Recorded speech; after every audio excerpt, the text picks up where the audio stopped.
C'est le Zoom de ce Smart Impact avec Philippe Lévesque. Bonjour. Bonjour Thomas. Bienvenue, vous êtes le fondateur d'EcoFrugal Project et vous publiez le 3e guide éco-frugal aux éditions Le Duc. Plus de 500 solutions pratiques pour économiser et réduire son empreinte écologique au travail comme chez soi. Alors on va, évidemment, je ne sais pas si on l'a vu, donc je le montre, voilà le livre. EcoFrugal Project, d'abord, c'est une entreprise de l'économie sociale et solidaire. Avec quelle mission ? Alors notre mission, c'est d'accélérer la diffusion et l'adoption de solutions économiques et écologiques. Alors une fois qu'on a dit ça, on se dit mais comment ça se passe, comment on fait ?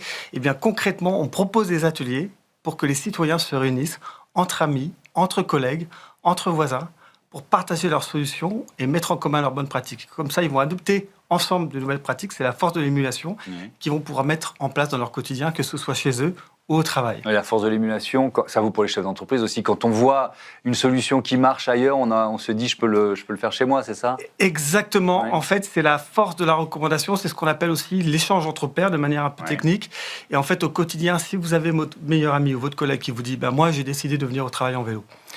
Je suis moins stressé parce que j'arrive à l'heure, je connais mon heure d'arrivée. Je fais du sport alors qu'avant, j'avais un emploi du temps qui ne me permettait pas de faire du sport. Eh bien, en fait, vous allez vous dire, c'est possible. Et en fait, le fait que ce soit des pairs qui vous parlent de leurs bonnes pratiques, ça crée les conditions de l'adoption, les conditions d'adhésion. Et ça, c'est important parce qu'en plus, c'est pas marchandisé, parce que en fait, vous parlez de ce que vous faites, ou même d'objets que vous avez pu utiliser.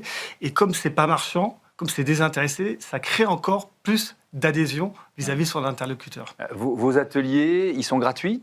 Alors, les ateliers sont gratuits. On a un modèle économique comme entreprise de l'économie sociale et solidaire. Et toute notre base de services, nos ateliers, dont on a différentes thématiques, sont gratuits.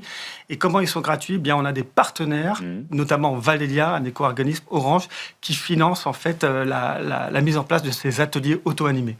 Le choix de l'économie sociale et solidaire, il était évident, enfin cohérent, j'imagine, avec le reste, les valeurs. Oui, alors ça participe à l'intérêt général, à la transition.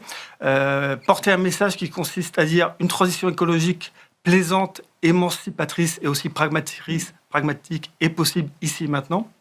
Et puis enfin, moi, dans mon parcours, autrefois, je travaillais dans la finance et j'avais vraiment envie de donner du sens.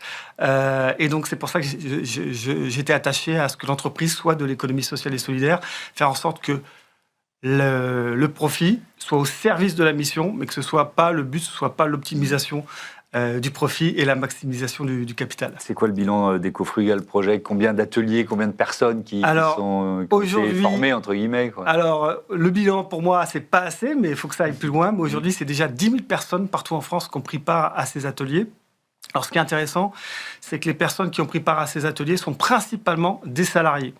Quand j'ai lancé ces ateliers auto-animés, le principe, en fait, peut-être d'expliquer 2 secondes, c'est que vous avez un kit d'animation, comme celui-ci, par exemple. Donnez-moi. Et avec ce kit d'animation, voilà, ça, c'est sur le numérique. On peut le regarder, là. Merci beaucoup. Et donc, par exemple, vous avez un déroulé, en fait, avec 22 pistes d'action. La première partie, par exemple, c'est sur les équipements. La question que vous allez poser aux participants, donc ce sont vos amis, vos collègues, vos voisins, c'est comment vous faites pour faire durer votre matériel ? En fait, c'est des questions très basiques. Et donc, par exemple, quelqu'un va répondre, moi, j'ai décidé de filmer l'écran de mon téléphone portable, comme ça, il dure plus longtemps. Voilà, c'est une réponse évidente.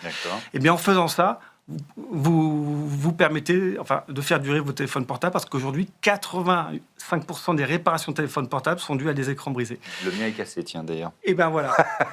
Bon, je me suis dit que c'était pas grave. Voilà. Je vis avec depuis 1 an, mais ça va très bien. Alors voilà, c'est un exemple possible. Vous n'êtes pas obligé de remplacer votre écran s'il est cassé. Des fois, il marche encore. Et puis l'autre question, par exemple, que vous pouvez poser à un atelier, en fait, c'est dans le déroulé, c'est qui parmi vous a déjà fait réparer des objets numériques en l'occurrence. Et donc, dans le groupe, un groupe, c'est entre 8 et 12 personnes, vous avez souvent des gens qui ont déjà expérimenté la solution. Donc, vous avez quelqu'un qui va dire, moi, j'ai bénéficié de la prime Quali Répare, le bonus réparation, je l'ai réparé à tel endroit, l'artisan a fait du super boulot, ça m'a coûté 40 €. Ou alors, une autre personne, c'est déjà arrivé à un atelier où j'ai participé, une jeune femme a dit, j'ai réparé moi-même l'écran de mon téléphone portable, j'ai commandé sur un site américain un tuto, avec la pièce et je l'ai changé moi-même. Et ça, en fait, ça va vraiment créer des possibles. Les gens se disent, moi aussi, je peux me lancer. Et ça, c'est très important parce que la transition écologique, aujourd'hui, en fait, ce que montre le livre, on en parlera, c'est qu'il Il y a 1001 solutions. Simplement, par rapport à la transition écologique, l'enjeu, c'est un enjeu de conduite du changement. Et pour moi, la transition écologique, elle est possible à condition de remettre l'humain au centre. À un moment où on parle beaucoup d'IA, eh ben, je pense que c'est l'humain qui permet à d'autres humains de changer. Alors, on va le feuilleter, ce guide éco-frugal qui est donc publié aux éditions Le Duc. La première, il y avait eu une première édition, oui, alors, il y a une dizaine d'années, c'est ça? Alors, c'est ça. En fait, c'est la 3e édition. La première édition, je venais juste de quitter la finance, c'était en 2012. Je l'avais lancée en auto-édition. Et à l'époque, c'était sous un pseudo, Philippe Green, parce que voilà, j'avais lancé ça un peu en loose day. Et là, c'est la 3e édition. Alors, il y a plein de nouvelles idées? Alors, il y a plein de nouvelles idées. Les solutions, en fait, ont évolué parce qu'en 10 ans, bien sûr, il y a des nouvelles solutions. Alors, je ne vais pas vous parler de Vinted ou Back Market, tout le monde connaît. Mais par exemple, il y a plein de nouveaux acteurs. Par exemple, il y a Télécope pour des forfaits On les a reçus dans cette émission, on les connaît. Des forfaits qui encouragent à réduire sa consommation de données.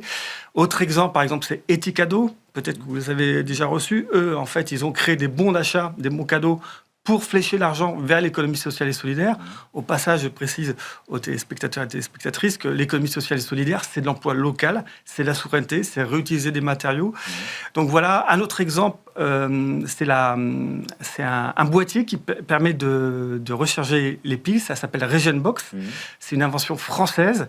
En fait, la plupart des petites piles d'1,5 volt, les gens ne le savent pas, mais elles sont rechargeables par micro-impulsion. Et donc cette technologie, ça permet potentiellement de sauver plus d'1 milliard de piles par an. Donc toutes ces solutions sont dans le guide. Et puis par ailleurs, comme je vous ai dit, plus de 10 000 participants aux ateliers. On demande aux participants, sur la base du volontariat, de faire un retour d'expérience. Ces retours des expériences, on les récupère et on les intègre dans le guide. Donc le guide, en fait, il intègre ces retours d'expérience. Et donc, dans le guide aujourd'hui, non seulement vous trouvez des solutions actualisées, mais également plus de 300 pistes d'action qui ont déjà été mises en œuvre en entreprise par notre communauté. Donc l'idée du guide, c'est vraiment d'aller plus loin, aussi bien chez soi qu'au travail, tout simplement parce qu'on s'aperçoit qu'aujourd'hui, beaucoup de citoyens, en fait, quand ils sont engagés chez eux, s'ils sont zéro déchet chez eux, et au travail, ils ne vont pas accepter que la machine à café, ce soit des capsules jetables ou des gobelets en plastique. Ils vont être ambassadeurs. Vous dites c'est le kit de l'ambassadeur ou de l'ambassadrice. C'est ça. C'est l'idée. C'est exactement ça. C'est d'appliquer dans son univers professionnel ce qu'on fait chez soi. Exactement. Est-ce que ça marche dans l'autre sens? Est-ce qu'il y a des entreprises qui impulsent comme ça des comportements effectivement de frugalité et donc des salariés qui disent oui, il faut que je fasse la même chose chez moi? C'est une très bonne remarque. Oui, alors déjà parce que les entreprises ces dernières années, même s'il y a un peu le backlash, on en reparlera, mais on lançait beaucoup d'initiatives du type fresque, climat, atelier d'automne et autres. Et donc ça permet aux gens dans leur sphère individuelle de savoir pourquoi agir. Voilà. Et autre exemple qui montre bien le transfert des bonnes pratiques dans les deux sens, pas seulement de la sphère privée vers la sphère pro, mais inversement, c'est la formation à l'éco-conduite. Quand vous formez vos salariés à l'éco-conduite, potentiellement, c'est 10 à 20% d'économie sur le carburant. Eh bien, on n'est pas schizophrène. Quand vous avez vos véhicules de société, vous commencez à faire l'éco-conduite, avec votre voiture, le week-end, vous allez faire pareil. Voilà. Et donc, c'est vraiment intéressant de capitaliser, en fait, sur cette circularité des solutions, sur cet alignement des valeurs, tout simplement parce que en fait, les salariés sont demandeurs. Un sondage Audencia de 2024 montrait que 97% des salariés voulaient contribuer à la politique RSE de leur entreprise. Donc voilà, notre conviction, c'est que si vous aidez les salariés à avancer dans leur transition écologique, ils vont de facto participer aussi à la transition écologique de leur organisation. Ouais. Avec un ton qui est clairement non culpabilisant. Est-ce que vous avez évolué là-dessus? Ou est-ce que dès le départ, vous étiez dans cette logique? Parce que c'est vrai qu'on se pose beaucoup de questions aujourd'hui sur le discours le plus efficace finalement pour embarquer les citoyens dans la transition. Alors, dès le départ, en fait, la méthode, elle était là. En fait, moi, j'ai lancé le guide éco-frugal tout simplement parce que j'avais envie de faire la pédagogie des solutions. Quand vous faites la pédagogie des solutions, vous vous concentrez sur les bénéfices. En fait, la plupart des solutions écologiques sont à la fois économiques, sont bonnes pour la santé, sont au service du vivre ensemble, du lien social. J'insiste là-dessus. Aujourd'hui, la transition écologique, elle sera possible que si elle est collective. Et ça tombe bien, parce que on est dans un contexte quand même avec l'IA, consumérisme, individualisme, où les gens sont un peu esselés. Eh bien, en fait, on voit que la transition écologique apporte de multiples co-bénéfices, notamment de recréer du lien, de remettre l'humain au centre. Et ça, c'est très, très important. Alors, je suis 100% d'accord avec vous, sauf que vous parliez de backlash tout à l'heure. C'est vrai qu'on est, on est en plein retour de bâton. La transition environnementale, c'est devenu un enjeu politique. Et c'est devenu un enjeu d'antagonisme politique. Complètement. Et donc, c'est compliqué d'être dans le vivre ensemble où tout le monde pourrait ou devrait être engagé dans le même mouvement, alors que c'est devenu un enjeu politique. C'est devenu un enjeu politique. Pour plein de raisons, notamment ça vient d'outre-Atlantique, il y a des nouvelles formes d'obscurantisme. Ce qu'on voit sur le terrain, c'est Pas que... seulement, il y a en France aussi, en Europe aussi. Oui, non, mais voir le complètement. résultat des dernières élections européennes, c'est pas seulement américain. Complètement. Par contre, il y a un décalage dans les sondages, en fait, entre cette tendance politique et ce qu'on voit sur le terrain. L'écologie... Alors, l'art et la manière, en fait, ça peut varier. Mais sur la destination, tout le monde est d'accord. Tout le monde veut plus de santé pour ses enfants. Tout le monde veut agir pour le climat. Donc, la question, c'est sur l'art et la manière. Mais sur le terrain, mon constat, c'est que les gens ont envie d'agir.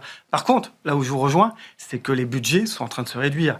Et là, je reviens à l'IA. L'IA est en train d'aspirer les budgets. Donc, dans les domaines de la formation, aujourd'hui, en fait, on voit qu'il y a moins de moyens que les entreprises ont consacré à ces sujets.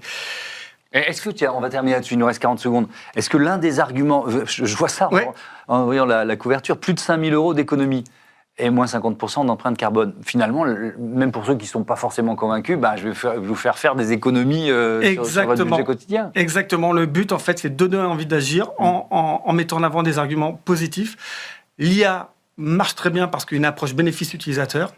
On doit faire même la même chose avec la transition écologique. On doit inlassablement faire la pédagogie des solutions. Et comme ça, en fait, les citoyens peuvent s'approprier ces sujets et avancer à leur rythme, à leur manière, sur le chemin de la transition. Merci beaucoup, Philippe Lévesque. Préface de Fabrice Bonifay dans ce guide éco-frugal qui est donc publié aux éditions Le Duc. Merci encore, à bientôt sur notre antenne, sur Be Smart for Change. On passe tout de suite au grand entretien de ce Smart Impact avec le patron d'Ipsos BVA.